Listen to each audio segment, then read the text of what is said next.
Hi అండి అందరికీ. ఈరోజు మేము మునగాకుతో పప్పు చేస్తున్నాము.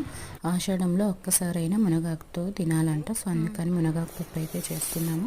దానికి కొద్దిగా పప్పు తీసుకొని శుభ్రంగా కడుక్కొని తగినన్ని వాటర్ వేసుకొని దాంట్లో ఒక 4 టమాటాలు, ఒక ఆనియన్, 4 మిర్చి, మనం శుభ్రంగా కడిగి పెట్టుకున్న మునగాకును కూడా అందులో వేసుకోవాలి. వేసుకున్న తర్వాత దాంట్లో కొద్దిగా కారము, కొద్దిగా పసుపు, కొద్దిగా చింతపండు వేసుకొని మూత పెట్టుకొని 3-4 విజిల్స్ వచ్చేదాకా ఉంచుకోవాలి. తర్వాత పప్పు ఉడికిన తర్వాత తాలింపు పెట్టుకోవాలి. దానికోసం ఒక గిన్నె పెట్టుకొని దాంట్లో కొద్దిగా ఆయిల్ వేసుకొని తాలింపు గింజలు, ఎండుమిర్చి, ఎల్లిపాయలు, కరివేపాకు, కొద్దిగా ఇంగువ కూడా వేసుకొని ఉడకబెట్టుకున్న పప్పుని అందులో వేసుకోవాలి. వేసుకున్నాక దాంట్లో కొంచెంగా వాటర్ వేసుకొని తగినంత ఉప్పు కూడా వేసుకోవాలి. టేస్ట్ తగ్గట్టు ఉప్పు వేసుకోవాలండి. అంతే, మునగాకు పప్పు రెడీ అయిపోతుంది. నచ్చితే లైక్ చేసి